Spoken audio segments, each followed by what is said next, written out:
They are not your thoughts as such, but you pick them up from the collective, most of them. You identify with thinking, and the identification with thinking becomes ego, which means simply that you believe in every thought that arises, and you derive your sense of who you are from what your mind is telling you of who you are. Opinions, viewpoints of that's me. That's some people talk to themselves and you are so good. Why doesn't the world recognize you? Or the mind says, you're no good. Same thing. You're no good at all. You fail at everything, don't you? And then you believe in it. And then you suddenly have a low view of yourself. Why you have a low view? Because you believed in your thoughts. They're little energy forms, like entities, and they get stuck in your head and don't refuse to go. And the more you believe in it, the more more deeply lodged they become in your mind. And so some people are stuck with very hostile entities. I'm saying entity, not in some spooky way, but every thought is an energy form, and as such we could call it an entity. And there are many people in this world who are stuck with hostile, life-denying, continuously critical and attacking entities that they carry in their head, and they believe that is who they are. And they are continuously attacking themselves. And if they are not attacking themselves, they attack others around them. Let me tell you who you are. Of course, what they're really saying is, let me tell you who I am. So they project the famous saying, we don't see things as they are, we see them as we are.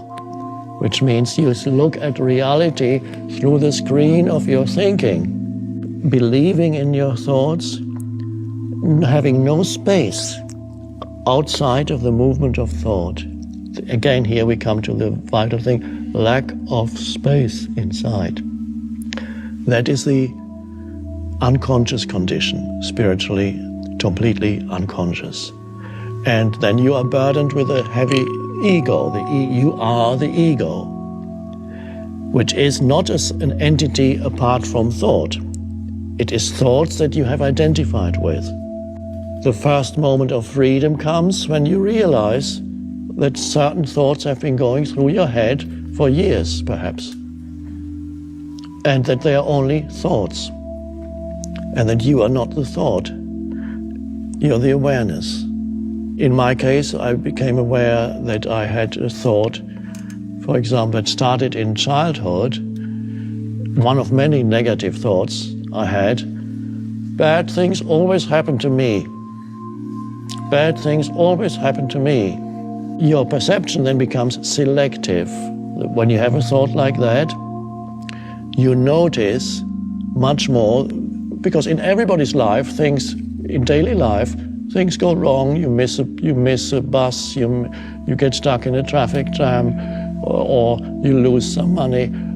But yes, this is normal. But if you have the thought, bad things always happen to me, you're extremely aware of those things, and they confirm to you that the thought is correct.